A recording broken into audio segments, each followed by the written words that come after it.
यश भारती जी, क्या कहेंगे आप?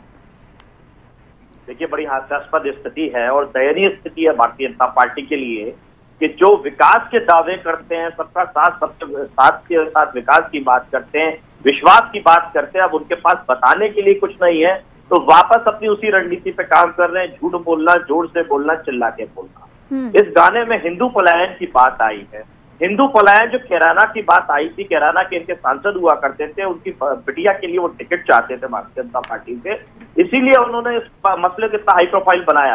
बाद में क्षमा मांगी कि मेरे एक कार्यकर्ता ने मुझे सूची दे दी कि ये लोग का पलायन गया है। लोग मजदूरी करने के लिए काम के सिलसिले में प्रदेश के बाहर जाते हैं और वापस आ जाते हैं। हुनरमंद लोग से अपने हुनर के कारण बाहर बुलाए जाते हैं, वो अपना काम करते हैं और वापस आ जाते हैं। उनका स्थायी घर जो है वो कैराना में है।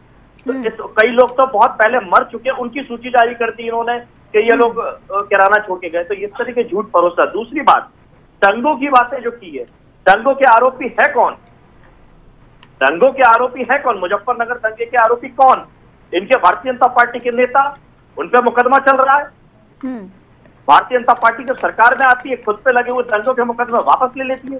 योगी जी के ऊपर लगा, इनके उप मुख्यमंत्री के ऊपर लगा। 2017 में 144 से ऊपर ज्यादा विधायक भारतीय जनता पार्टी जिनके ऊपर दंगे और आपराधिक मुकदमे हैं। अभी 114 से ऊपर मुकदमे हैं जो 2022 में चुन करके आए। तो ये अपराधीकरण जो कर रहे हैं, संगठित अपराध का, विधायकों के माध्यम से, पुलिस के माध्यम से, प्रशासनिक हमले के माध्यम से लोगों के जो इनके खिलाफ आवाज उठाएगा उसके घर बुलडोजर चला देना, वोट डालने के अधिकार से वंचित कर देना लोगों को। ठीक है, ये सब काम तो इनकी सरकार में हो रहा है, इनके माध्यम से हो रहा है। बौखलाए तो ये है, इनके पास बीजेपी बौखलाई हुई है। ठीक है, मैं लौटूंगी आपके पास विश्वनाथ मिश्रा जी। ठीक है पेट्रोल, ठीक है यश, मैं लौटूंगी आपके पास, लौटूंगी मैं। आप इन्हीं सब यश भारती जी वो कह रहे हैं कि सॉन्ग में क्या जनता के सामने भी वही बात रखी गई है जो हकीकत थी, जो आपके कार्यकाल में, आपकी सरकार में जो चीजें हुई हैं वही तो जनता के सामने रखा गया है। तो इसमें बुराई क्या है?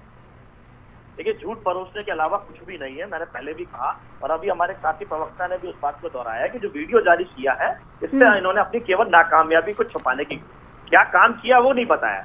पुलिस के लिए, बेटर पुलिसिंग के लिए क्या काम किया हमने। डायल 100 जैसा अत्याधुनिक व्यवस्था दी, पुलिस हेडक्वार्टर जैसी अत्याधुनिक व्यवस्था दी, और भी अत्याधुनिक व्यवस्था दी। उसके कंपैरिजन में तुलना करके बताएं कि इन्होंने राज्य में क्या तुलनात्मक व्यवस्था दी। अभी विद्युत व्यवस्था को लेकर के बड़ी बड़ी बातें कर रहे थे। बिजली उत्पादन को लेकर एक सिंगल यूनिट बनाने का काम अगर ये 2 कार्यकाल में हुआ हो तो ये प्रमाणित तौर पर बता दें।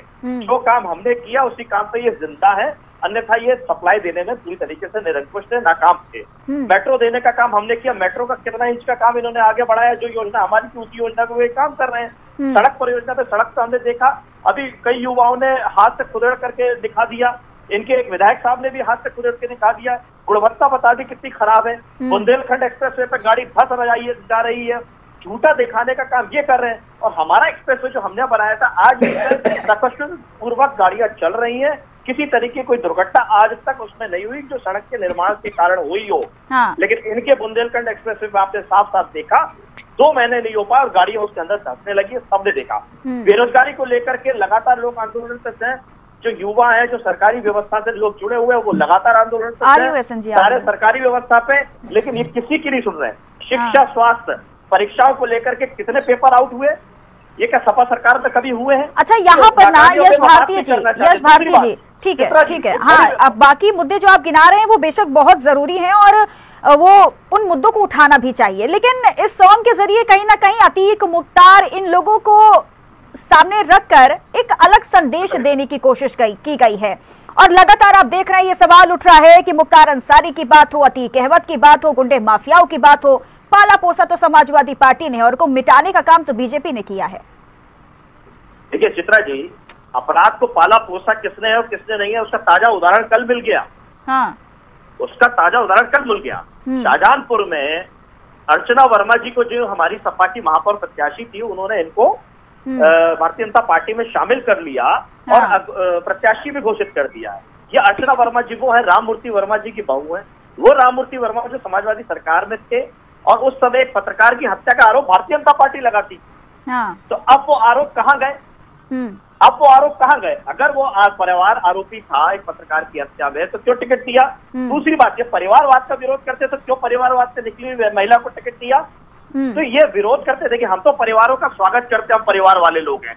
ये जो बिना परिवार के लोग हैं जो ये शिक्षा देते हैं आरएसएस के माध्यम से कि बिना परिवार के रहिए, और तो वो क्या परिवार का दर्द समझेंगे, क्या चीजों को समझेंगे और क्या बताएंगे जनता। ठीक है, एसएन सिंह जी, यश भारती जी के सवालों का जवाब दीजिए। वो कह रहे हैं काम तो समाजवादी पार्टी ने किया, लेकिन क्रेडिट बीजेपी पार्टी ले रही है, और क्या जरूरत थी टिकट देने की?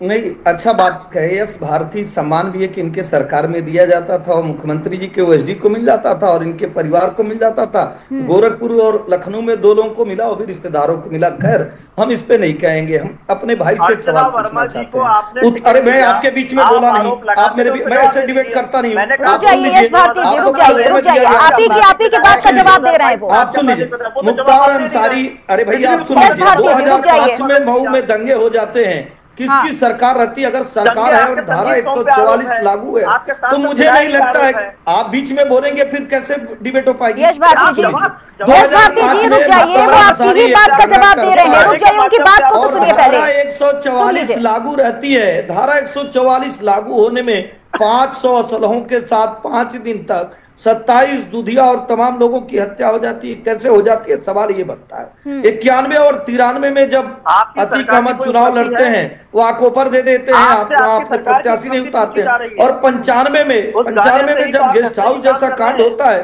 तो 250-300 असलहों के साथ वो गेस्ट हाउस कांड में दिखता है। एक बड़ा अखबार 4 कॉलम की खबर छापता है, पारितोषिक रूप में 95 में उसको विधायक बना देते हैं।